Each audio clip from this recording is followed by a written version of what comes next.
what is up?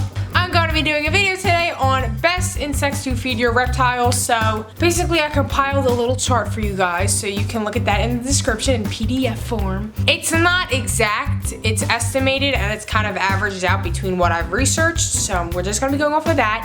And I'm also going to be telling you guys why you would feed your reptile this insect, if that makes sense, but we'll get to that in the video. So I'm going to be just going over the common insects you would feed your lizard. So I'm not going to be going into like special weird insects that I've never heard of. You know, the more common ones that they sell at the pet stores and whatnot. Also, remember that these percentages that I have on the chart will be altered if you gut load them and depending if you dust them with calcium. So like I said, they're not going to be exactly what percent your insects are, but they're going to be close to it. So in this video, I'm going to be telling you guys the protein, fat, and moisture each insect has in them.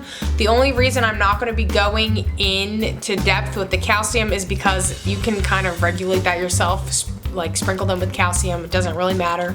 I mean, you can overdose on calcium, but you know, hopefully you guys know not to do that. Alrighty, I'm gonna look up my numbers that I created. Look at this lovely chart, guys. Hold on, can we just take 1 second to all the effort I put into this? Because I made one for the checklist, and now I made one for the you can't see it, but it's there.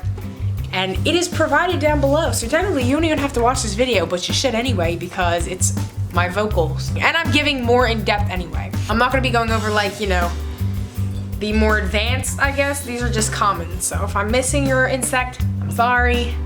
Just doing the ones I know. And I could have done research on like easily. If you feed your lizard like northeastern blue-faced beetles, then I'm not gonna know that. So first we're gonna start off with your Dubia roaches. Now I listed these in order with the highest protein to the lowest protein. So Dubia roaches are #1 with the protein. They have 36% protein, 63% moisture, and 7% fat. Dubia roaches are one of the best insects you can feed your bearded dragon for a staple diet. You know, a lot of people use Dubia roaches, and along with crickets, they contain a lot of protein. Way more protein than you'd actually expect. So Dubia roaches are a great staple diet for your lizard. Next we have fruit flies. Now I know this really isn't that common. I mean, you don't really feed your lizard fruit flies that often, unless you do. I've never. But they are actually very good in protein. They have 21% protein, 69% moisture, and 6% fat. So if I didn't really go into depth of what protein, moisture, and fat is, protein is what the bearded dragon needs to be big and strong. Moisture is basically, you know, moisture. You know how our body's 70% water or 71%, some weird. So they would also be a great thing to feed your reptile. Now the downsides of feeding them fruit flies is they're very small. I mean, they're really not that much of an appetite. You have to feed them like a whole jar of fruit flies in order for them to, you know, be full. But they are a good treat, and I know you're not supposed to actually feed them as a staple diet. I mean, at least bearded dragons, they're good. They're better for treats. A lot of people depend on how much moisture and fat's in them, even though I never really cared. Hence why Fitz is a little bit on the thick side. I don't know. Fruit flies in the bearded dragon community are more used for a treat. So if you have a reptile that, you know, eats mainly fruit flies, these are a great insect for you, obviously. Next we have superworms, my favorite.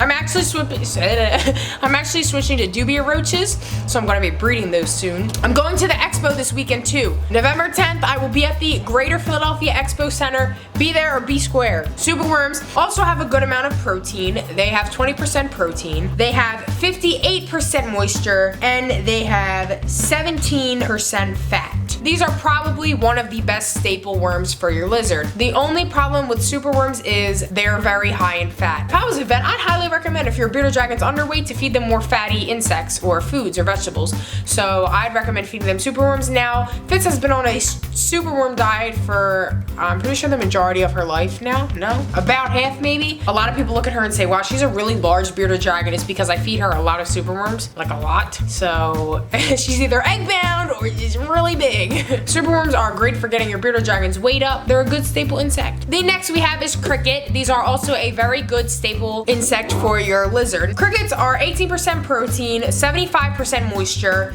and 5% fat. So they are great for getting your bearded dragon's hydration up. I know a lot of insects are kind of dry, but you know, crickets are more on the moist side, so they'll be great for hydration. The downside of crickets are just they stink. Crickets are good, they just smell bad, and they're hard to take care of. At least I think they're hard to take care of, because mine always die. Next we have phoenix worms. They have 17% protein. I couldn't find the moisture content for them, and they have 10% fat. So they also do have a nice amount of protein in them. I did read in a lot of places that phoenix worms and silkworms were also very good, but it all really depends. Like, you know, you guys know your bearded dragons and you know what insects you like. You don't hear of a lot of people feeding phoenix worms as a staple. It's mainly only like Dubia, roaches, crickets, or superworms.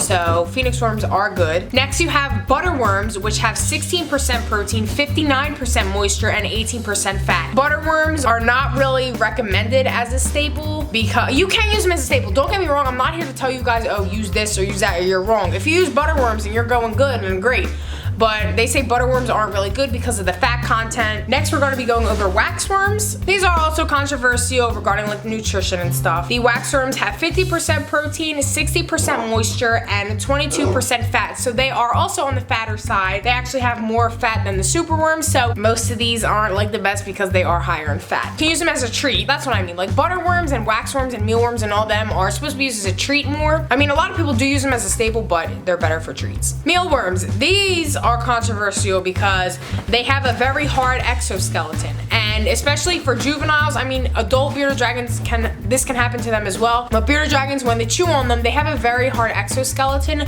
so it's hard for them to digest in your bearded dragon's stomach. I know at least half of you have heard of the horror stories of, oh, a mealworm ate my bearded dragon's insides or whatever. If you're trying to feed your bearded dragon mealworms, you probably want to start them off as an adult because it'll probably be, you know, they know, like, I mean, juveniles know how to chew, but adult bearded dragons, they have that stronger jaw, so they'll probably be able to like break down the exoskeleton better. So that's why I really don't recommend mealworms when they're juveniles. If it sounds like a zoo in here, it's because it is a zoo.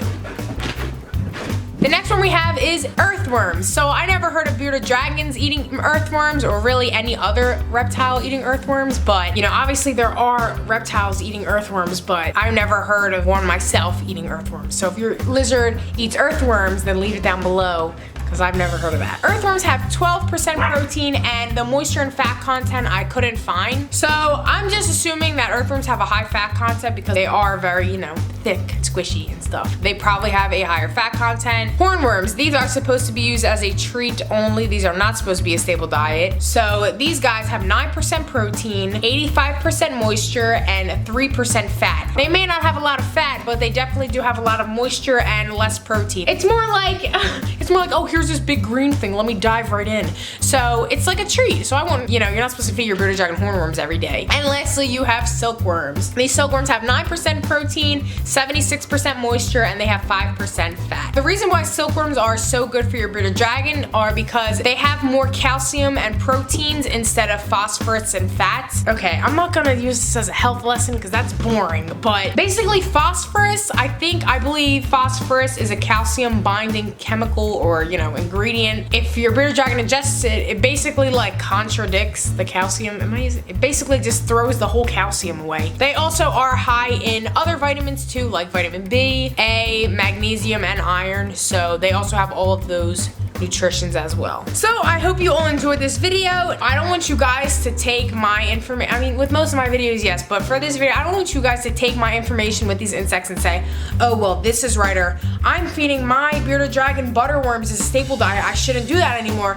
No, obviously you should go further into research about that insect and how it is good for your bearded dragon and all the benefits of it, but I'm just letting you guys know what has the higher protein content and what I know from my research. So I'm basically just taking what I found on the internet and just sharing it in a simple video. So thank you guys for watching, and I hope this was informative for you, and see you in the next video.